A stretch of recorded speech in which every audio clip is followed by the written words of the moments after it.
प्यारे विद्यार्थी नमस्कार। आप सभी का स्वागत है आपके इस YouTube चैनल पर। लास्ट लेक्चर में हमने आप लोगों को बताया था अभिक्रिया की आणविकता और अभिक्रिया की कोटि। उस लेक्चर को हम लोग कंटिन्यू करते हुए आगे बढ़ेंगे।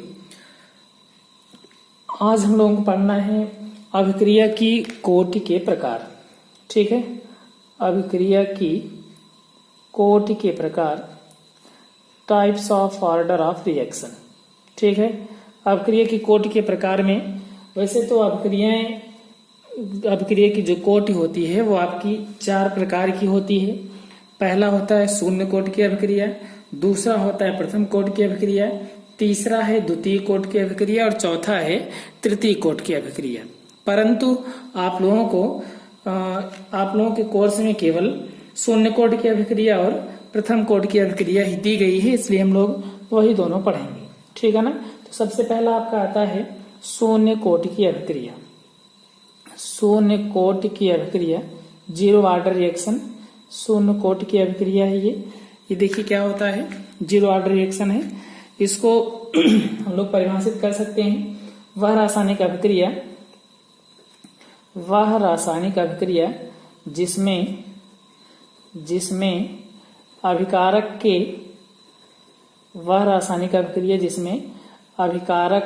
के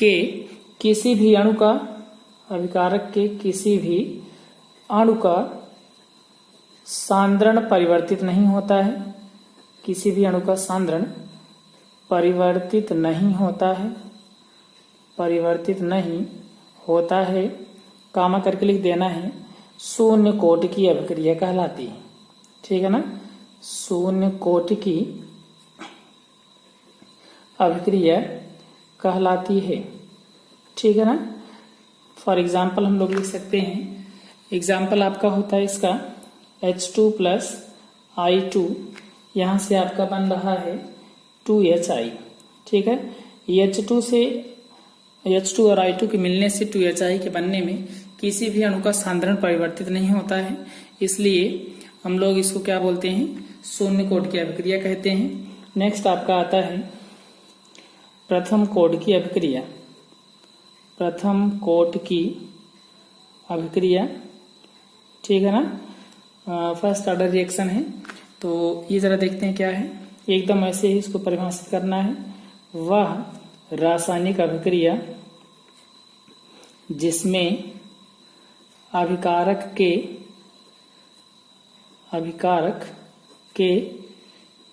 किसी एक अणु का सांद्रण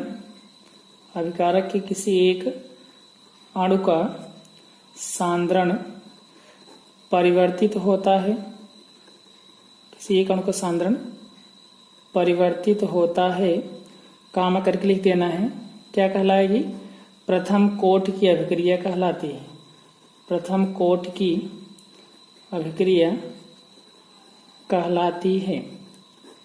ठीक है ना, प्रथम कोटि की अभिक्रिया कहलाती है। फॉर एग्जाम्पल हम लोग लिख सकते हैं यहाँ पे CH3COO, CH3 एथिल एसीटेट है। ठीक है ना, एथिल एसीटेट में अगर इसका जल अपघटन किया जाएगा, यानी कि इसमें जल मिलाना है, तो यहाँ से बन जाता है CH3COOH, एसिटिक अम्ल बनेगा और प्लस में एथिल अल्कोहल बनता है। ठीक है, इससे बनने में जो एथिल एसीटेट है इसका सांद्रण परिवर्तित होता है, इसलिए ये जो अभिक्रिया है वो क्या कहलाती है, प्रथम कोटि की अभिक्रिया कहलाती है। ठीक है ना, एथिल एसीटेट और प्लस में जल बन रहा है, ये एसिटिक अम्ल है और प्लस में एथिल अल्कोहल है, मेथिल अल्कोहल है, एक कार्बन परमाणु है, इसका नाम है मेथिल अल्कोहल। ठीक है, और ये है एसिटिक अम्ल। ठीक है, ये जल है और ये आपका है मेथिल एसीटेट,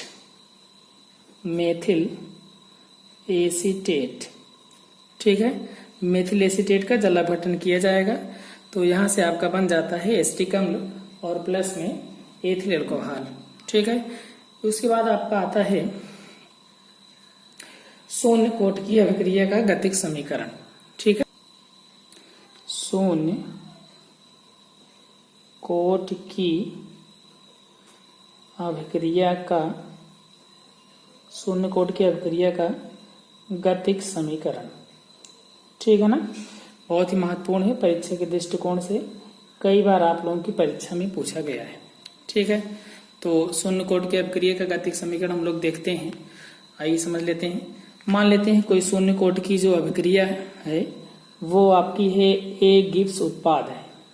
माना शून्य कोट की कोई अभिक्रिया ए इज इक्वल टू उत्पाद है, यदि इसके सूक्ष्म समांतराल dt में इसके dx मोल उत्पाद में परिवर्तित हो रहे हों तो अभिक्रिया की जो दर होगी, अभिक्रिया की दर या अभिक्रिया का वेग हमने आप लोगों को पीछे डिफाइन किया है, लास्ट लेक्चर में आप लोग जाके देख सकते हैं। अभिक्रिया की दर बराबर होती है dx बटे dt। ठीक है ना, तो द्रव्य अनुपाती क्रिया का नियम हमने आप लोगों को बताया था। द्रव्य अनुपाती क्रिया के नियम से द्रव्य अनुपाती क्रिया का नियम क्या था? स्थिर ताप पर किसी भी पदार्थ की रासायनिक अभिक्रिया करने की दर उसके सक्रिय द्रव्यमान के समानुपाती होती है, परंतु रासायनिक अभिक्रिया की जो दर होती है वो उसके अभिकारक पदार्थ के सांद्रता के गुणनफल के समानुपाती होगी। कहने का मतलब यहाँ पे जो अभिक्रिया की दर है यानी कि dx बटे dt जो है वो आपका हो जाएगा अनुक्रमानुपाती अभिकारक पदार्थ की सांद्रता। अभिकारक पदार्थ इसमें क्या है? A है, तो A की सांद्रता के क्या होगी? समानुपाती होगी, परंतु ये शून्य कोट की अभिक्रिया है इसलिए इसकी पावर में क्या लिख देना है? शून्य लिख देना है। तो यहाँ से आपका हो जाएगा दिस इंप्लाइज दैट dx बटे dt इक्वल टू करेंगे तो यहाँ पे कांस्टेंट आएगा k, active mass of A की पावर 0। ठीक है, A की पावर 0, किसी की भी पावर में 0 का मतलब उसकी वैल्यू 1 होती है। तो यहाँ से आपका मिला dx बटे dt is equals to k into 1, जहाँ पे k एक नियतांक है जिसको हम लोग क्या कहते हैं, वही पीछे परिभाषित किया गया, इसको लास्ट लेक्चर में हमने इसको परिभाषित किया था, वेग स्थिरांक है। ठीक है ना, तो यहाँ से हमें मिल गया dx बटे dt is equals to k, dt को उस तरफ लेके जाएंगे तो ये हो जाएगा dx is equals to k into dt। ठीक है, अब समाकलन कर देना है। समाकलन करने पर समाकलन करेंगे तो यहाँ से हमें मिल जाएगा dx, integration of dx is equals to integration of k into dt। ठीक है ना, this implies that integration dx की जो वैल्यू है वो x होती है, dx का समाकलन x होता है, k कांस्टेंट है बाहर हो जाएगा, integration of dt। This implies that x is equals to k into dt का भी समाकलन t हो जाएगा, प्लस में समाकलन जब कर लेते हैं तो एक कांस्टेंट जुड़ता है, वो हम लोग यहाँ पे c जोड़ देते हैं। ठीक है ना, अब यहाँ पे कंडीशन लगाएंगे, यदि x इज इक्वल्स टू 0 अगर मान लिया जाए, ठीक है ना, तो t बराबर 0 भी हो जाएगा। कहने का मतलब जब अभिक्रिया प्रारंभ नहीं हुई रहेगी यानी कि t बराबर 0 होगा तो जो अभिकारक पदार्थ की सांद्रता में परिवर्तन होगा वो कितना होगा? 0 होगा। 0 इसलिए होगा क्योंकि अभी अभिक्रिया प्रारंभ नहीं हुई है, यानी कि t बराबर कितना है? 0 है, तो x बराबर भी कितना हमें मिलेगा? 0। यही समीकरण 1 में रख देना है, समीकरण 1 में रखने पर। ठीक है ना, तो समीकरण 1 में हम लोग इसको ले जाकर रखेंगे तो यहाँ से आपका मिलेगा x की जगह पे 0 रखेंगे, t की जगह पर भी 0 लिखेंगे तो यहाँ से मिल जाएगा 0 is equals to k into 0 plus में c। जहाँ x था वहां पे 0 रख दिए हैं, जहाँ पे t था वहां पे 0 रख दिए हैं, प्लस में c है। This implies that 0 is equals to 0 plus c implies that c is equals to कितना मिल गया है? 0। क्लियर है ना, तो यहाँ से हमें मिल गया c बराबर 0। अब ये c की जो वैल्यू है हम लोग समीकरण 1 में ले जाके पुट करेंगे तो यहाँ पे लिखेंगे c बराबर 0 समीकरण 1 में रखने पर। ठीक है ना, समीकरण 1 में ले जाके c की वैल्यू रख देना है तो यहाँ से हमें मिल जाएगा x is equals to k t plus में कितना? 0। ठीक है ना, तो यहाँ से आपका हो गया this implies that x is equals to कितना मिल गया? के टी। टी को इस साइड में करेंगे तो यहाँ से मिलेगा हमें k is equals to x upon में कितना? t। ठीक है, ये जो समीकरण आप लोग देख रहे हैं, ये शून्य कोड की अभिक्रिया का गतिक समीकरण है। ठीक है ना, ये बहुत ही महत्वपूर्ण है, कई बार परीक्षा में आप लोगों के पूछा गया है। ठीक है ना, आगे बढ़ते हैं। नेक्स्ट हेडिंग है प्रथम कोटि की अभिक्रिया का, प्रथम कोटि की अभिक्रिया का गतिक समीकरण। ठीक है ना, प्रथम कोटि की अभिक्रिया का गतिक समीकरण, ये परीक्षा के दृष्टिकोण से बहुत ही महत्वपूर्ण है। ठीक वैसे ही जैसे शून्य कोटि की अभिक्रिया का गतिक समीकरण था। ठीक है, तो आइए मान लेते हैं। मान लीजिए कोई प्रथम कोटि की कोई रासायनिक अभिक्रिया ए गिब्स उत्पाद है। ठीक है, और माना इसके अति सूक्ष्म समयांतराल dx में, अति सूक्ष्म समयांतराल dt में, सॉरी माफ कीजिएगा, अति सूक्ष्म समयांतराल dt में इसके dx मोल अगर उत्पाद में परिवर्तित हो रहे होंगे तो अभिक्रिया की जो दर है, अभिक्रिया की दर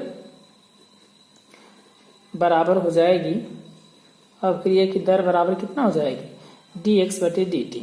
ठीक है ना, तो यहाँ से हमने अभी अभिक्रिया माना हुआ, आप लोग देख रहे होंगे A = उत्पाद है। मान लेते हैं प्रारंभ में A के x मोल या A के A मोल लिए गए थे। अभिक्रिया जब प्रारंभ नहीं थी तो उत्पाद क्या बनेगा, शून्य होगा। उत्पाद की जो सांद्रता है वो 0 होगी क्योंकि अभिक्रिया अभी प्रारंभ नहीं हुई है।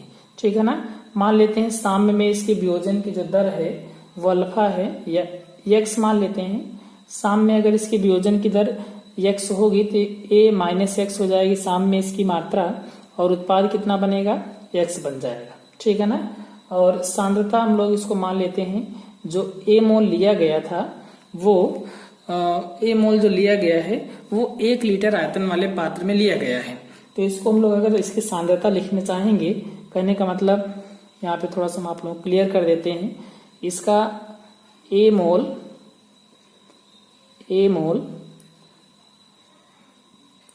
एकांक आयतन वाले पात्र में, एकांक आयतन वाले पात्र में लिया गया है।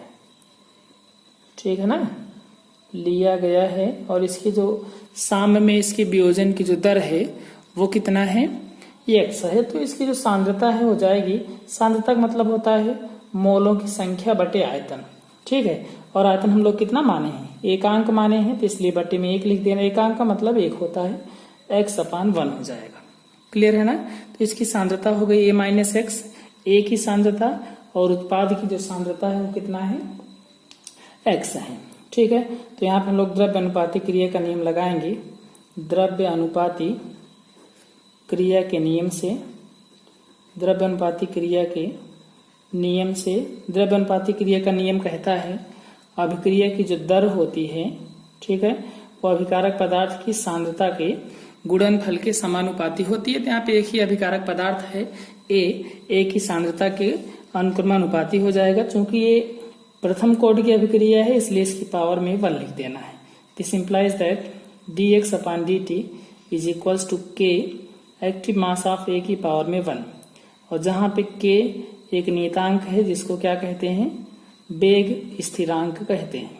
क्लियर है ना, तो यहां से हमें मिल जाएगा dx/dt = k इंटू A की सांद्रता लिखनी है। A की सांद्रता हमारे पास कितना है, A - x है, तो यहाँ पे लिख देना है A - x। ठीक है ना, तो यहाँ से x को एक तरफ लेके आएंगे, dt को उस तरफ लेके जाइए, तो A - x पूरे को इस तरफ कर लीजिए, तो ये हो जाएगा dx/में A - x = k into dt। ठीक है ना, यहां से आपका हो गया है k into dt। This implies that समाकलन कर लेंगे, समाकलन करेंगे इंटीग्रेशन dx/में A - x = integration of k dt। Clear है, ध्यान दीजिएगा थोड़ा सा, dx/A - x बराबर समाकलन में k dt है। तो dx/A - x का जो समाकलन है वो होता है माइनस में log A - x base e पर = k इंटू dt का जो समाकलन है वो t हो जाएगा, और प्लस में एक नियतांक जुड़ेगा c, इसको हम लोग मान लेते हैं समीकरण नंबर 1। ठीक है, इसको आप लोग समझ रहे हैं कि नहीं। dx बटे ए माइनस एक्स यानी कि dx बटे एक्स के टाइप का है ये, और dx बटे एक्स सूत्र होता है इंटीग्रेशन ऑफ dx बटे x is equals to log x base e, ठीक है ना। तो dx बटे ए माइनस एक्स था, यहाँ पे ए माइनस एक्स लिख दिए हैं, चूंकि x के पहले माइनस था यहाँ पे माइनस लग जाएगा, तो माइनस में log ए माइनस एक्स हो जाएगा, ठीक है ना। तो दिस इंप्लाइज दैट यहाँ से हमें मिला माइनस में log ए माइनस एक्स बराबर के टी प्लस में सी। अब कंडीशन यहाँ पे लगाएंगे, यदि t बराबर 0 तो x बराबर कितना हो जाएगा 0। कहने का मतलब अगर अभिक्रिया प्रारंभ नहीं हुई रहेगी तो उत्पाद कितना बनेगा, शून्य होगा। यहाँ पे कंडीशन आप लोग समझ रहे हैं, प्रारंभ में a मोल लिया गया था, उत्पाद शून्य था क्योंकि अभिक्रिया प्रारंभ नहीं थी। यही समीकरण 1 में रख देना है। समीकरण 1 में रखने पर तो यहाँ से हमें मिल जाएगा माइनस log x की जगह पे 0 लिखना है, तो यहाँ पे केवल a माइनस 0 बचेगा, बेस e है is equals to k into t की जगह पे क्या रखना है, t की जगह पे आपका रखना है 0 और प्लस में c। यहाँ पे 0 हो गया, c बराबर मिल गया माइनस में log a बेस e। ये हो गई आपकी c की वैल्यू। अब ये c की जो वैल्यू है उसको हम लोग ले चल के समीकरण 1 में रख देते हैं, ठीक है ना। c का मान समीकरण 1 में रखने पर तो समीकरण 1 आप लोगों को दिख रहा होगा, माइनस में log a minus x is equals to k t plus c है समीकरण 1। यहाँ पे लिखना है समीकरण 1 में c का मान रखने पर, c का मान रखने पर, ठीक है। तो आइए रख लेते हैं, c का मान रखेंगे तो ये बनेगा minus log of a minus x base e is equals to k t plus c. c की वैल्यू है माइनस में log a आधार e पर, बेस e है, ठीक है। इसको इस साइड ट्रांसफर करेंगे तो ये जो माइनस है इधर आने के बाद प्लस बन जाएगा, तो ये हो जाएगा log a बेस e और ये है minus log a minus x base e is equals to k t, ठीक है। This implies that log m minus log n का यहाँ पे सूत्र हम लोग लगाएंगे तो हो जाएगा log m upon n log a upon में a minus x sorry base e is equals to k t, ठीक है। log a अपान में a minus x base e है और के टी है। यहाँ पे t को इस तरफ लेके आइए, k पहले बराबर लिखते हैं हम लोग, यहाँ से लिख सकते हैं k is equals to t इधर आएगा तो 1 बटे t बनेगा log a अपान में a माइनस एक्स और बेस e हो जाएगा, ठीक है। बेस e से हम लोग बेस 10 अगर इसको बनाएंगे तो यहाँ से लिख सकते हैं k इज इक्वल्स टू 2.3026 अपान में t log base 10 a upon में a माइनस एक्स, ठीक है ना। तो a जो बेस e है उसको बेस 10 में बदलने के लिए 2.3026 से या 2.303 से गुणा करना पड़ता है। इसको आप लोगों को याद रखना पड़ेगा, ठीक है। बेस 10 में इसलिए बदला गया है क्योंकि जो भी वैल्यूज हमें मिलती हैं, जो भी सारणी से देखने को मिलता है वो बेस 10 पर ही दिया रहता है। यहाँ तक समझ में आ रहा है। तो ये था आपका प्रथम कोटि की अभिक्रिया का गतिक समीकरण। अगर आपको कोई भी समस्या होती है तो आप लोग कमेंट बॉक्स में पूछ सकते हैं, और यहाँ तक आप लोग पढ़ेंगे और इसको ज्यादा से ज्यादा विद्यार्थियों के पास शेयर करेंगे, जिससे अधिक से अधिक विद्यार्थी इसको पढ़ सकें और घर बैठे इसका अपने ज्ञान वर्धन कर सकें अपना, ठीक है ना। और कोई भी समस्या अगर आप लोगों को होती है तो कमेंट बॉक्स में जरूर पूछें, ठीक है ना। वीडियो को पूरा देखने के लिए धन्यवाद।